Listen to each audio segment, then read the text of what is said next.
Hi everyone, it's Emily. The shortest war in history lasted just 38 minutes.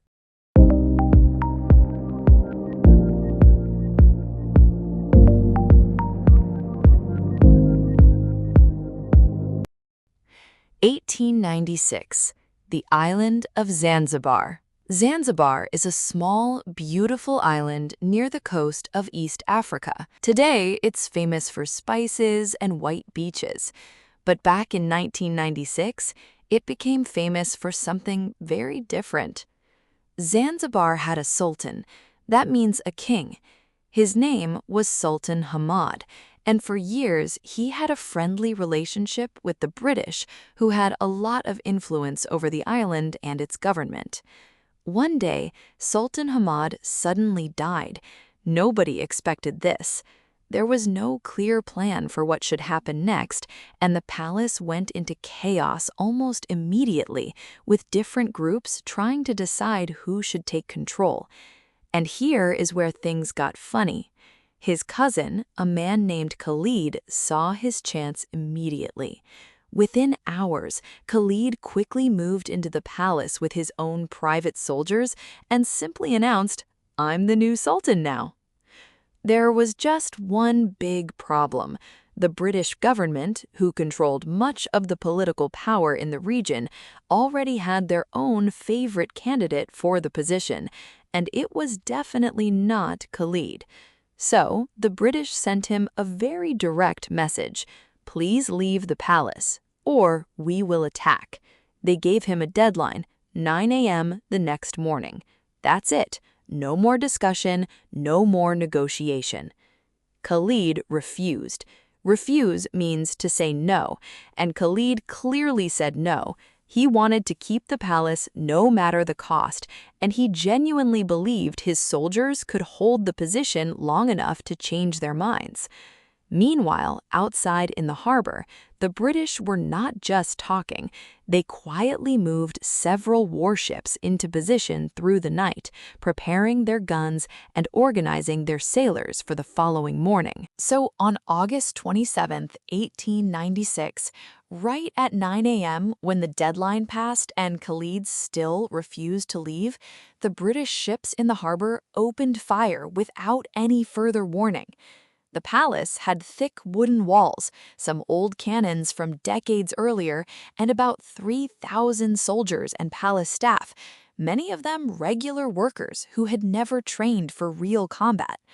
The British, on the other hand, had modern warships, powerful long-range guns, and a navy that had been preparing for exactly this kind of moment for quite some time. It was not really a fair fight, my friends, not even close. The shooting started at exactly 9:02 a.m.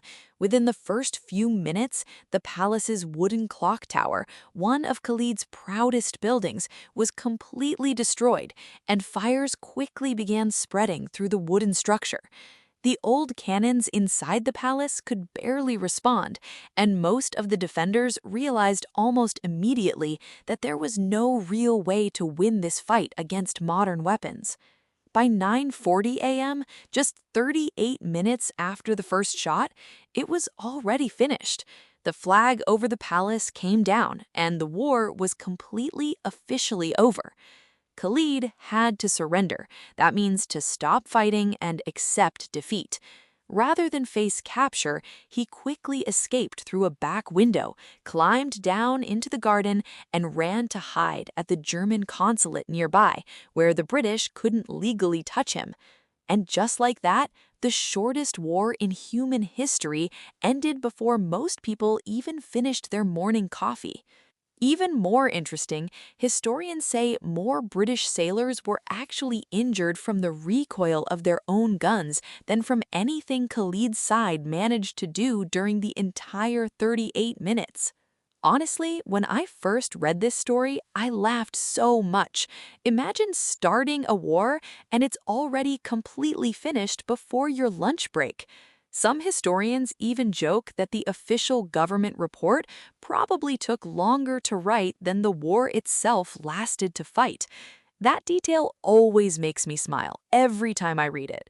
It really makes you think. Sometimes the biggest historical events aren't the longest ones. Sometimes they're just the most unexpected ones. Now, since we're talking about strange wars today, let me tell you about another one, and this time the enemy wasn't even human. In 1932, in Western Australia, farmers were having a huge problem. Thousands and thousands of wild emus, those are big, tall, flightless birds, were walking through the farmland, destroying crops and breaking fences along the way. The farmers asked their government for help, and the government agreed to send actual soldiers with real machine guns to solve the emu problem. Yes, real soldiers with real weapons against birds. This became known, half-jokingly, as the Emu War. The soldiers arrived confidently. They expected an easy, quick job, but the emus, it turns out, were incredibly fast, surprisingly hard to hit, and much smarter than anyone expected. The birds would scatter in different directions the moment the shooting started, making it very difficult for the machine guns to hit more than one or two at a time. At one point, a group of emus even seemed to organize themselves, with one bird acting like a lookout while the others ran to safety. Whether that was real strategy or luck, historians still laugh about it today. After several days of struggling and using far more ammunition than expected, the operation was eventually stopped. The military officially reported only a small number of emus defeated, compared to the thousands still roaming free across the farmland. In the end, many people jokingly say that in the Emu War, the emus won, and when you compare it to the Zanzibar War, it actually lasted much longer, but achieved far less. Sometimes real history really is funnier than fiction, don't you think? Now, let's slow down for a second and talk about how I actually told you both of these stories, because this is something you can copy immediately in your own English. Notice the pattern. First, this happened, then that happened. Finally, it ended. Short, simple past tense sentences, one after another. That's exactly how native speakers naturally tell stories in daily conversation, too. You don't need long or complicated grammar to sound natural and confident. Simple, clear sentences told in the right order are often the most powerful ones in real conversation. Let's practice together. Try this yourself right now, out loud if you can. Think of something that happened to you today, even something small, like your morning coffee or your walk to work. Now tell it using just 3 simple sentences. First, then, finally. For example, first I woke up late, then I ran to catch the bus. Finally, I made it to work just in time. See how natural that sounds? Here's another example, using today's story.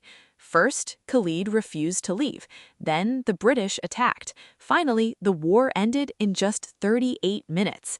That's it. That's the real secret. Simple structure, clear vocabulary, and a little bit of personality.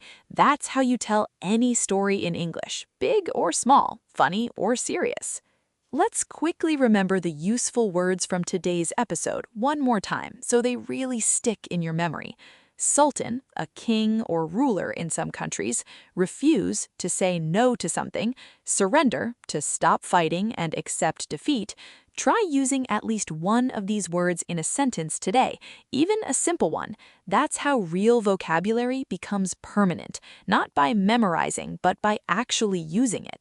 Tomorrow, I have another true story for you, this time about a man who accidentally became a king for just one single day. Trust me, it's even stranger than today's stories. Did these stories surprise you? Subscribe for tomorrow's true story. See you!